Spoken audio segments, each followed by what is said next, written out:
Hello, a very warm welcome to this webinar from the Science-Based Targets Initiative Finance team. My name is Asina Solwa and I'm a financial institutions target analyst at the SBTi. Thank you for attending today. We hope to bring you a high-level but informative session.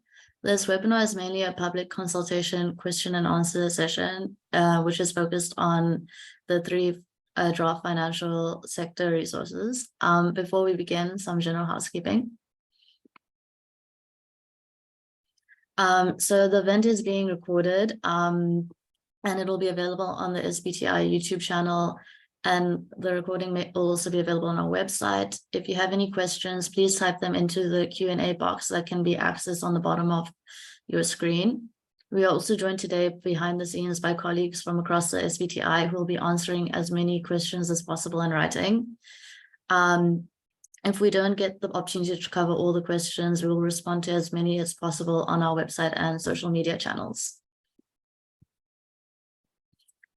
So today's webinar will run for about 60 minutes. Our agenda will cover an introduction to our finance team, an overview of the documents and the consultation process, and then a chance for your questions to be answered by our speakers.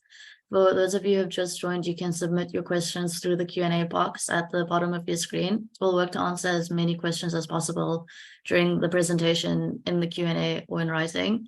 And please note that today's Q&A session will focus on the FI near-term updates and FIN's work. For any questions referring to the fossil fuel finance position paper, I would advise you first to go through our deep dive webinar, which is found on our YouTube page, and you can find the link in the chat. So today's speakers for the webinar, we have myself. I'm a financial institution target analyst, Tim Young, who is our finance net zero manager, and Owen White, who is our senior technical manager.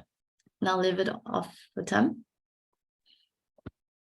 Thank you, Hasina. As you all probably know by now, the SBTi released 3 finance-related consultation drafts last month, along with a feedback survey that's open for 60 days until August the 14th.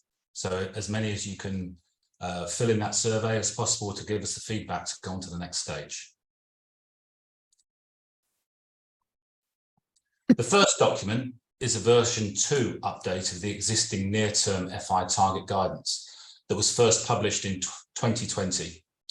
The second document provides a conceptual framework and initial criteria to be incorporated into a financial institution net zero standard, or FINS as we call it, that will enable FIs to establish near and long-term net zero targets.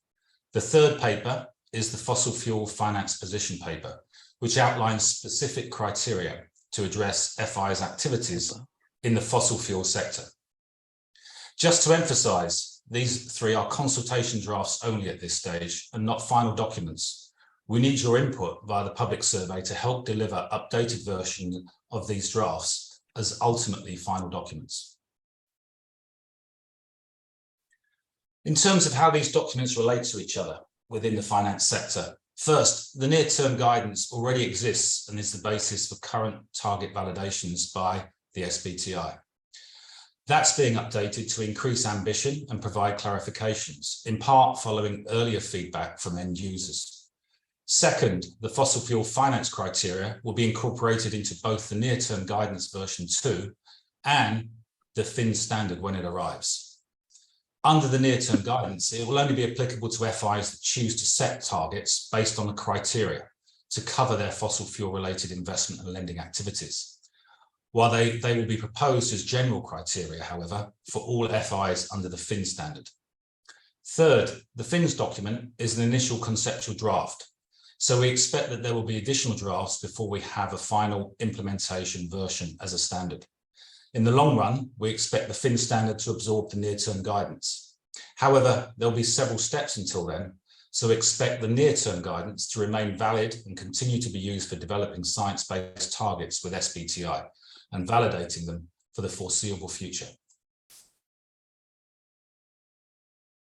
To give a quick overview on the near-term guidance, for the draft near-term guidance version 2, we have 5 criteria changes that help increase target ambition. For example, we are shortening the timeframe of scope 1 and 2 targets from 5 to 15 to 5 to 10 years, We're doing that to align with the SBTi corporate net zero standard. We're also increasing the minimum ambition for scope 1 and 2 targets, SDA scope 3 category 15 targets, and temperature rating targets. Finally, we're expecting to add the fossil fuel finance targets to the near-term guidance. We have also other clarifications and revisions to improve interpretation and application of the near-term guidance, address FI challenges, and aid target setting. A brief overview was provided during the public consultation draft launch webinar, as well as the near-term guidance consultation deep dive video, and they're both available online via our website. For example, an updated target language template is provided to help ensure consistency and comparability of targets. This includes an option to set a low emissions intensity maintenance target for electricity generation project finance and real estate assets under certain strict conditions to help accommodate FIs that have already achieved a low portfolio emissions intensity. And Table 5.2, which provides minimum coverage requirements per asset class, has been revised with more granular specifications for each asset class to help address the many questions we've received on this table. Other clarifications include being able to set targets on loan outstanding amounts or commitment amounts, and coverage requirements for investments via funds being based on the underlying holdings asset class. A full summary of these updates can be found in Appendix G of the draft near-term guidance version 2. To the consultation draft for FINs. For the second document, the SBTi builds on the corporate net zero standard and the FI net zero foundations paper published in April 2022 to provide an updated conceptual framework for FI net zero.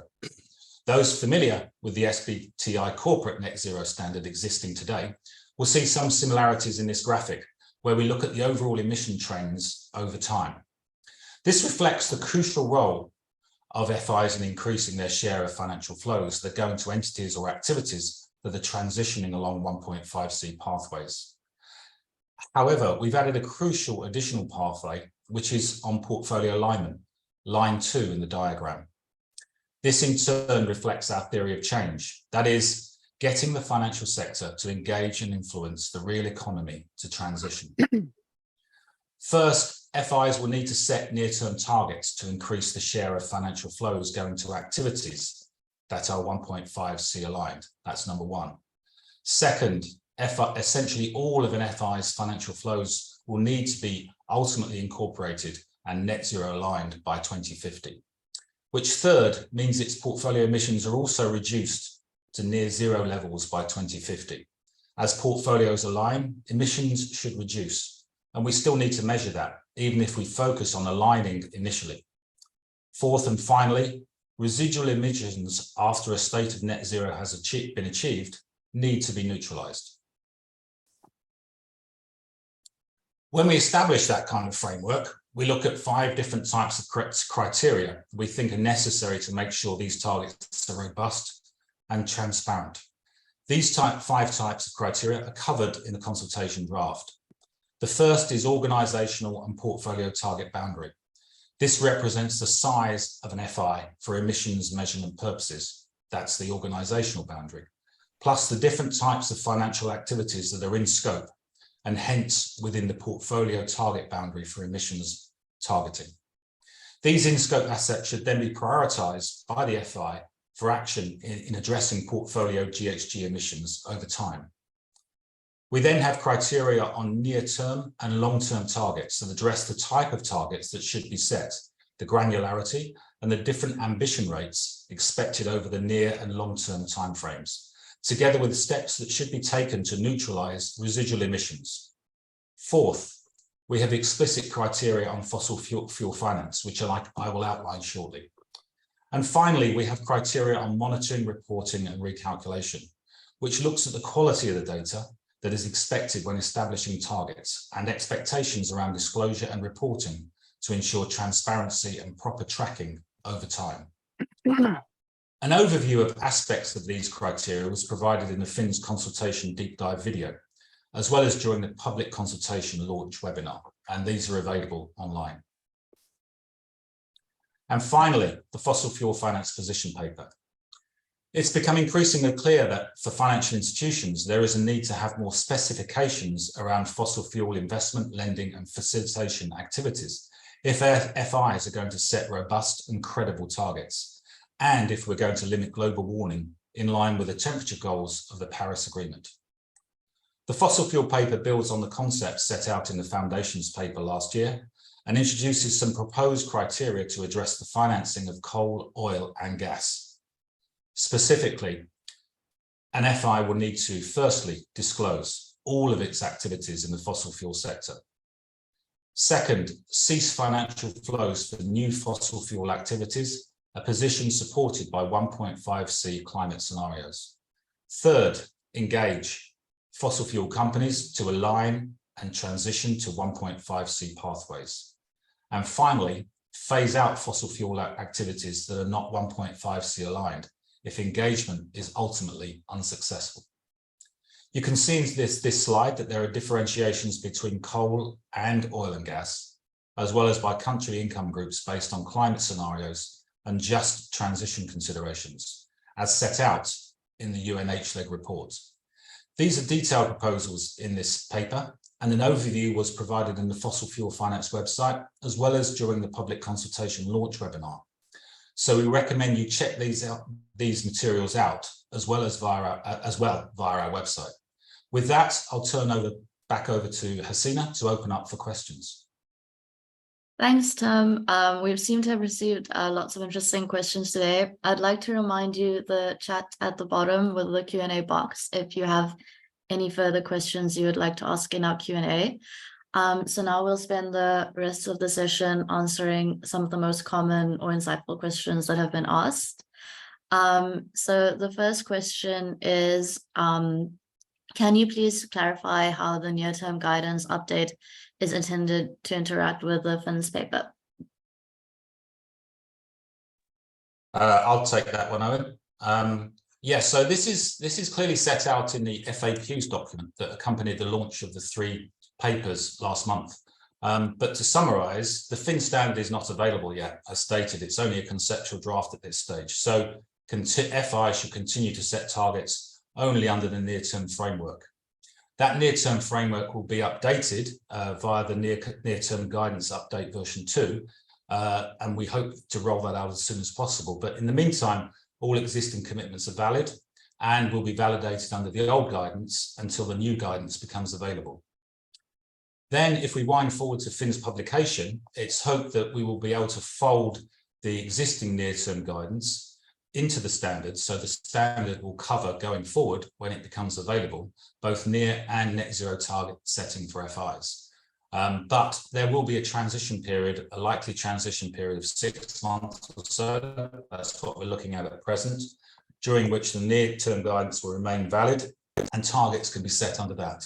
And for the avoidance of doubt, just to answer this question, FIs will still have the option under the FINS standard to set either near-term targets only or net zero targets.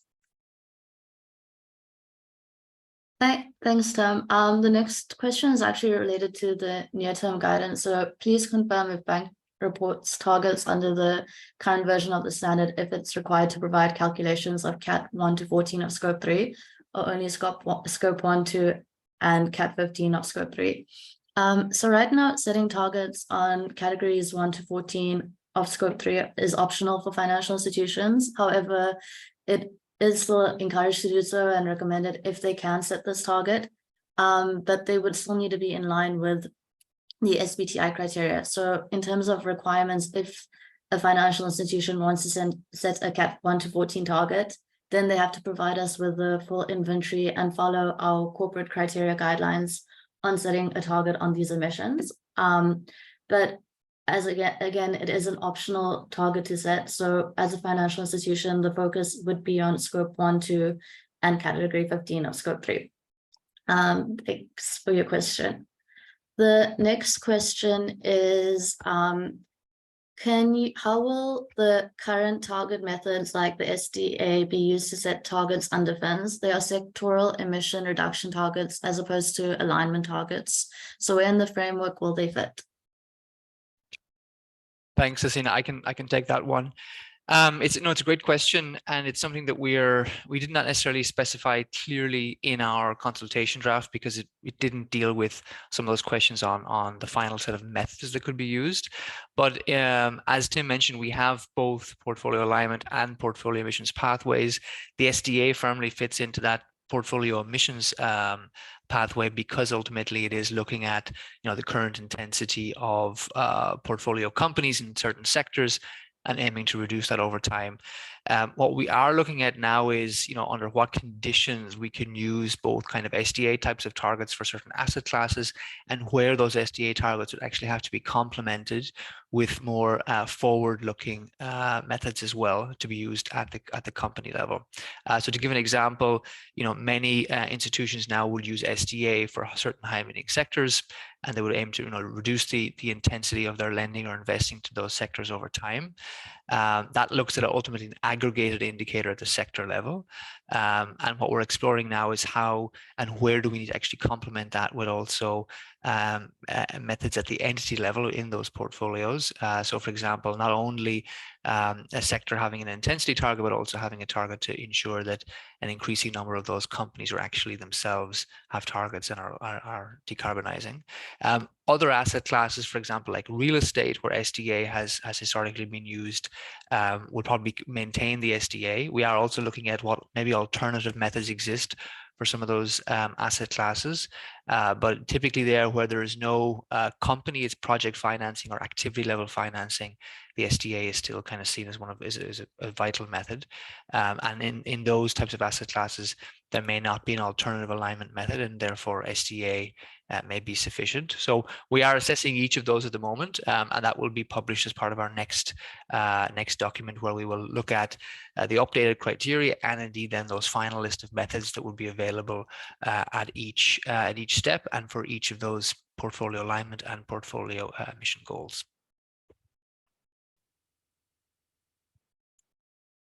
Thanks, Owen. So the next question is, can you please elaborate on how the portfolio alignment target is different from the portfolio coverage target approach in the previous near-term targets? How will the portfolio alignment be measured apart from companies that have validated, that have SBTi commitments or validated targets? Yeah, another great question. We're getting this question a lot during the consultation process, and one of the main goals of the FINS work is also to provide a more comprehensive, near-term and long-term approach. So when we look traditionally now at our framework, likes of portfolio coverage and indeed temperature rating, they just look at the ambition of the underlying portfolio companies, and the primary goal of the financial institution is to ensure that more and more of their financing is going to entities who have high ambition. Over time, though, we do also need to take into account the fact that we need to move from just ambition into performance, and then ultimately into the end state, so companies actually reaching net zero. And all of those elements need to be captured as part of a method. So the portfolio alignment approach provides a more comprehensive view of both ambition, performance, and indeed alignment. The other main goal of expanding this into portfolio alignment is that some companies will never set targets. They may already be net zero. They may be in sort of what we call climate solutions, where they are providing necessary activities for the net zero economy, and they will never perhaps have an emission reduction target. In those cases right now, those types of activities can't be assessed under our current framework, because our current framework is very much designed looking at company setting targets. So the portfolio alignment approach then allows a broader set of activities to actually be captured and to actually be able to count. The ultimate goal here is that we redirect financial flows into both companies who are transitioning and activities that are already net zero aligned. So, renewable electricity generation, carbon removal, other types of climate solutions, which we need to incentivize the financing of now. And therefore, the portfolio alignment approach will ultimately offer a broader set of companies and activities that could be counted towards the near-term and long-term science-based targets. So that's really the intention. And again, a bit like the last question, We will be then defining what are those, those final list of methods that would be used under a portfolio alignment approach. And that might be indeed that the company has an SBT like portfolio coverage, but also then a broader set of approaches as well to look at a different kind of a broader range of companies and activities that again traditionally haven't been captured under SBT now, but we think are necessary going forward to ensure that we are actually incentivizing all the different activities we need for the net zero transition. Thanks, Owen. The next question is, what are the scope of financial assets under consideration in the FIN standard? Will things like consumer lending, cash, sovereign debt need to be addressed over time? I'll take that one, and I understand this is a good question. This is something we're being asked a lot at the moment with the new consultation draft being set out, and the concept of the portfolio target boundary and in-scope assets being within that portfolio target boundary. And it's similar to the question of table 5.2 in the existing near-term guidance, which I believe now is also in the near-term guidance update version 2. So it is a key question: what assets are we actually asking financial institutions to align and target for emissions reduction, i.e. what in-scope assets will be in the portfolio target boundary? And this is something we're going to address as we go on to the next stage. We get our feedback from the survey on the existing consultation draft framework, and then we can start adapting that framework and incorporating the methods work that Owen referred to earlier. So it's something that's on our mind as we start writing the next version of the FINS paper, which hopefully come out at some stage in the next few months, which will be the what we call the exposure draft at present.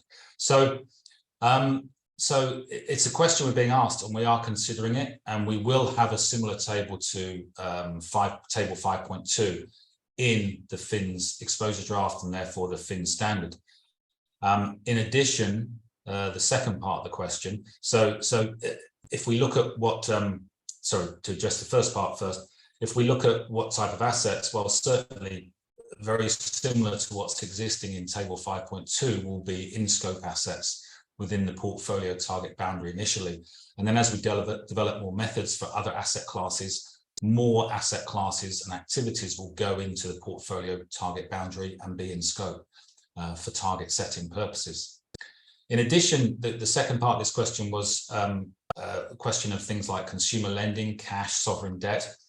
And that raises the question of whether they should be in a net zero standard for a financial institution, given the issues that are faced in both measuring and targeting those types of assets.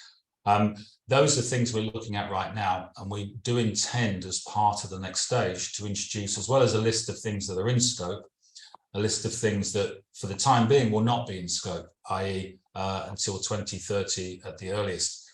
So all those sorts of assets are being considered at the present time. We've got a lot of activity around sovereign debt, for instance, at the moment. We're actively considering how and why we should consider sovereign debt within the portfolio target boundary.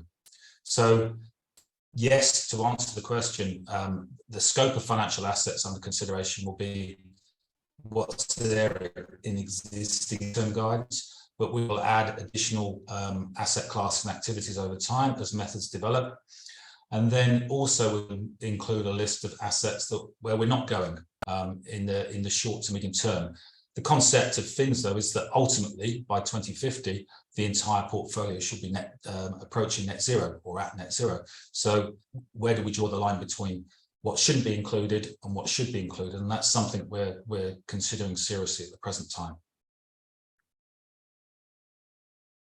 Thanks, Tim. So the next question is, how will the fossil fuel position paper criteria be included in FINS, and where does it fit into the maturity scale?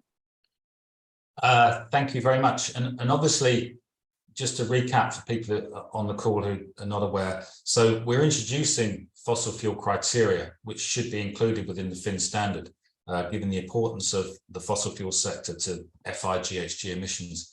So we do have the paper available for consultation now until August the 14th. fossil fuels will be in scope for the purpose of the FIN standard when it comes out. And therefore, it needs to be incorporated within the portfolio target boundary for measurement purposes. However, it does have its own set of criteria. And so a bit like the SDA, it's not really an alignment target, it's more of a specific emission reduction target. So as to whether that needs to fit on the maturity scale, that's something we'll consider in the coming weeks and months. But effectively, the way I look at it is if the fossil fuel finance criteria are being met per our paper, then why can't that just be classified as aligned and incorporated within that part of the portfolio target boundary that is being aligned or is aligned, depending upon the sort of where we are on the maturity scale going out to 2050. So it will be within the portfolio target boundary. Whether or not it needs to be aligned or it'll be a separate category of unaligned activities still within the portfolio target boundary, that's what we're looking at right now. But as I said, it should be able to fit onto a maturity scale anyway. So that would hopefully be covered by the next exposure draft paper. Back to you, Hasina. Thanks, Tim. So the next question is, what is unique neutralization and why has it been included when introducing the concept of portfolio neutralization? Thanks, Hasina. I'll take that one. Yeah, great question on neutralization. So neutralization, of course, first defined as part of our corporate net zero standard, and it looks at the removal of an equivalent amount of carbon to balance out any remaining residual emissions in a corporate value chain. And there, the concept of unique neutralization ultimately is that, you know, every 1 ton of residual emissions must be balanced by at least 1 ton of unique emission removals. And therefore, we don't want that neutralization to be double counted. When we apply this concept into the portfolio, the question, what we're looking at in the consultation draft comes down to really the different types of approaches to what neutralization means at the portfolio level and what should actually count as neutralization of residual portfolio emissions. So on the one hand, we have, for example, any residual positive emissions in the portfolio would have to be balanced by the financing of an equivalent amount of negative emissions. Now, ultimately, those negative emissions may be double counted because the financial institution may finance a carbon removal project, and they will ultimately then, account for those negative emissions as part of their portfolio. But indeed, those projects then may sell credits as part of that to other companies, for example. So those emissions ultimately then are double counted. So the unique neutralization component would really here refer to the financial institution. So the financial institution would be able to ensure that all its residual portfolio emissions are uniquely neutralized. However, that would not necessarily allow the portfolio companies to be able to claim that they have uniquely neutralized their emissions just because their bank or their equity holders have neutralized on their behalf.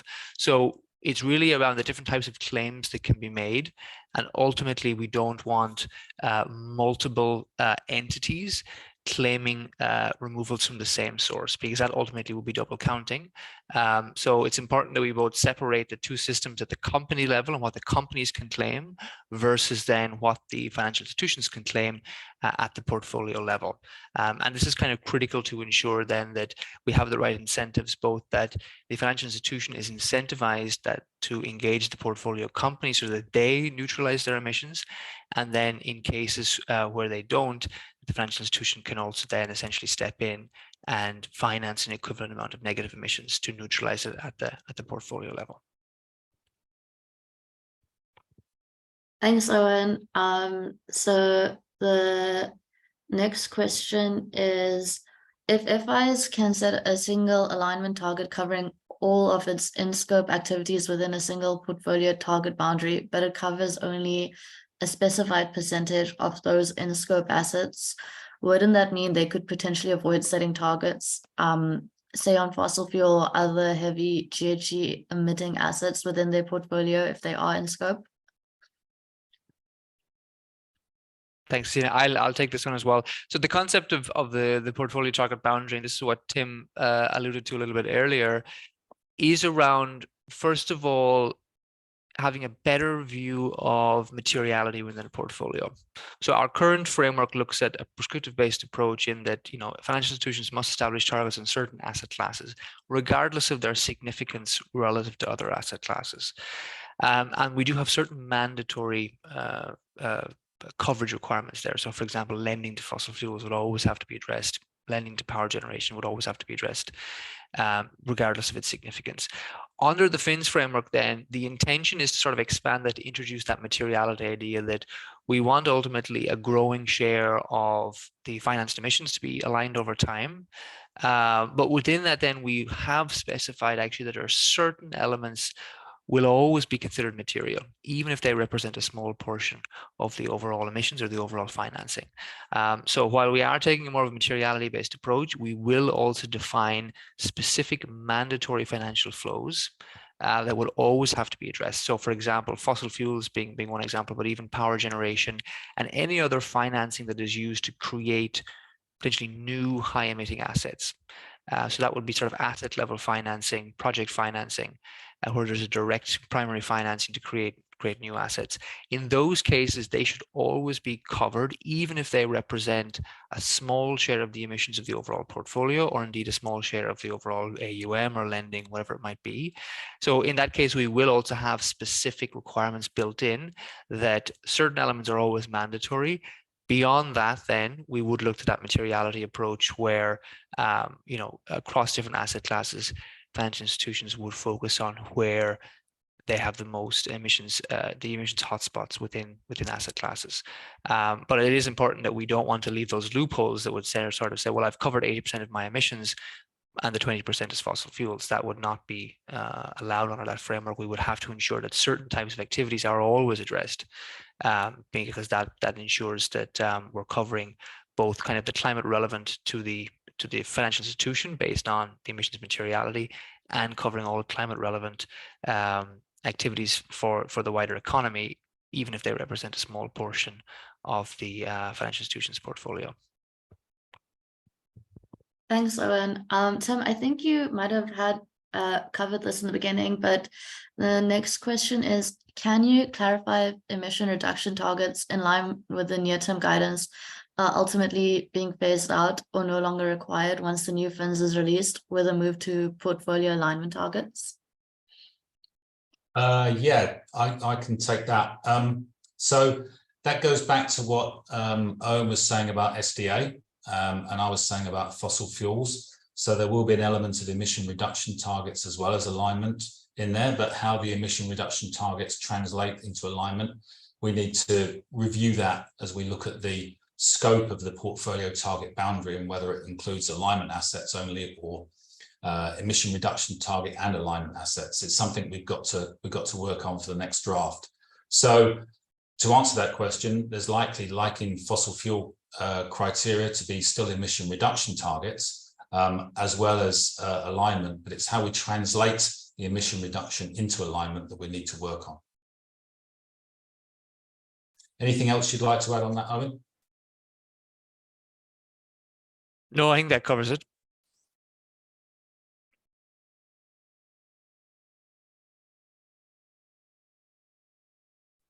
Thanks, Owen. Sorry, 2 seconds.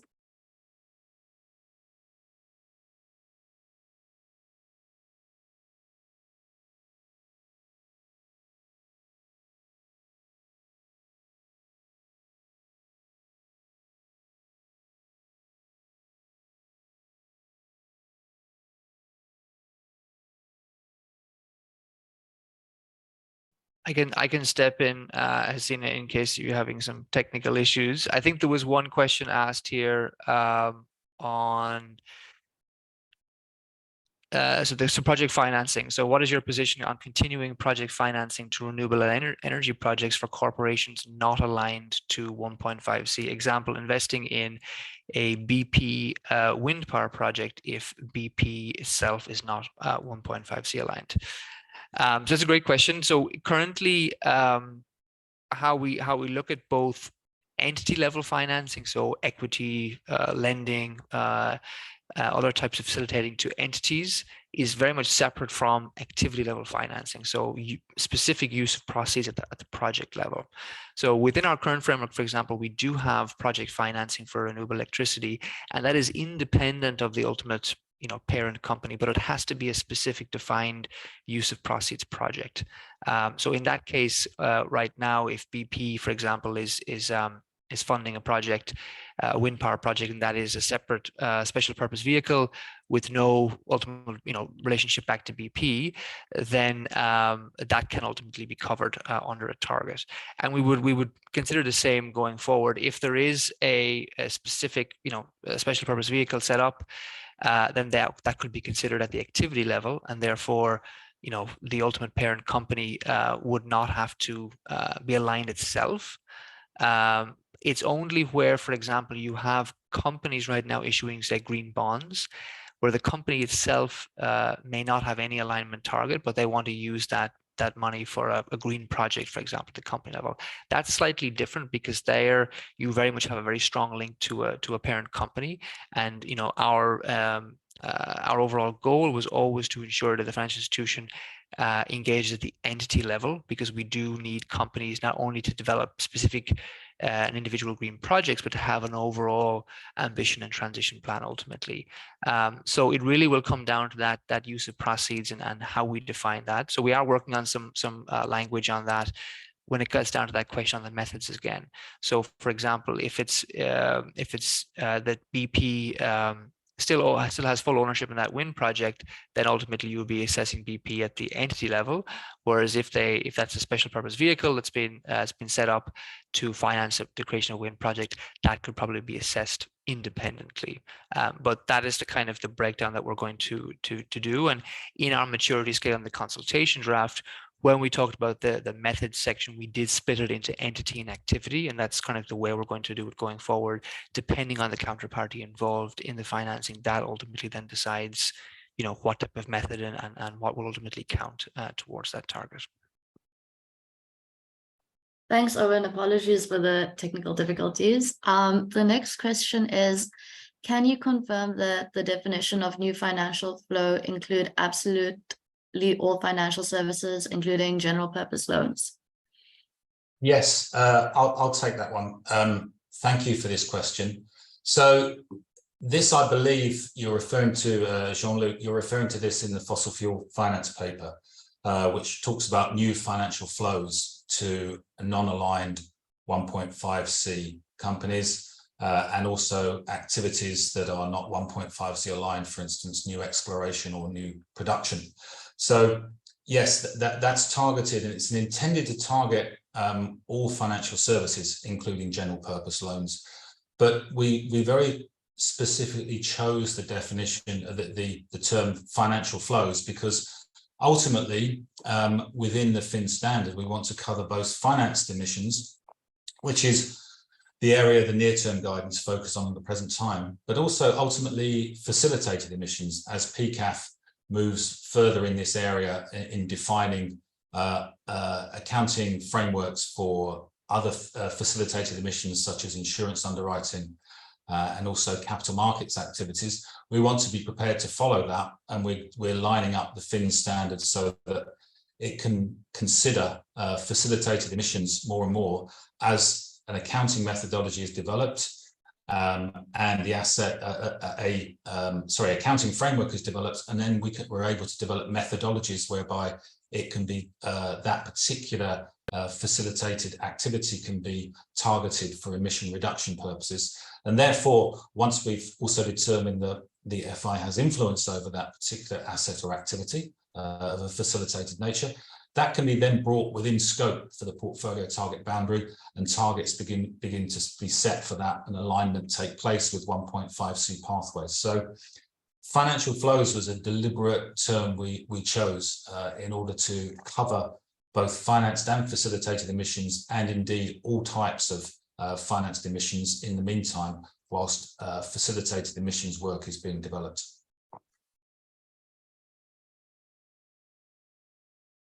Thanks, Tim. So the next question is, the CSRD / SRS requirements require EU banks to express climate targets near and long term in absolute emissions. Can you say something about how this fits into your FI near-term guidance? Thanks, Christina. I can take that one. It's a great question. So if we go back to the side that kind of Tim presented a little bit on the the idea that there's both portfolio alignment and portfolio emissions, and the intention here ultimately is that portfolio emissions is sort of that kind of lagging indicator that must be tracked and reduced to net zero over time. So what we want to do with the framework is that where institutions want to set and maybe need to set, as you say, from a regulatory perspective, absolute emissions targets or emissions intensity targets, maybe SDA targets for certain high emitting sectors, they will be welcome to do so. The question, though, is does that need to be complemented by an alignment target as well?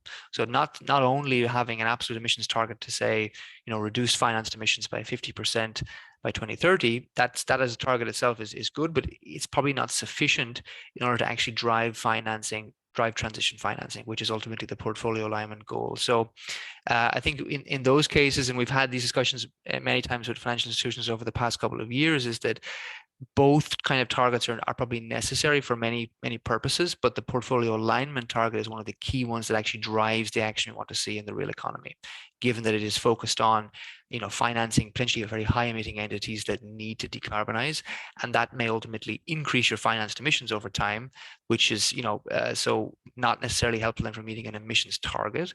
So there's always this kind of contradiction often between emissions-based targets and alignment-based targets, because ultimately financed emissions is an exposure metric. So you may increase your exposure to emissions in order to reduce them, in order to actually engage, and therefore pure portfolio emissions targets have often been seen by financial institutions as a constraint on actually transition financing. But in cases where institutions want to also establish that, I think the intention is that we would certainly allow that, and we want ultimately portfolio emissions to be tracked and reported over time, because it is a key indicator, and many of these new regulatory frameworks recognize that as well. And as we say, in the long term, ultimately, we need to track the net zero status in emissions terms. So certainly in the long-term targets to portfolio emissions is a key indicator. The real question is whether it should be the only target in the near term. And I think our position very much is that it should be complemented with a portfolio alignment target.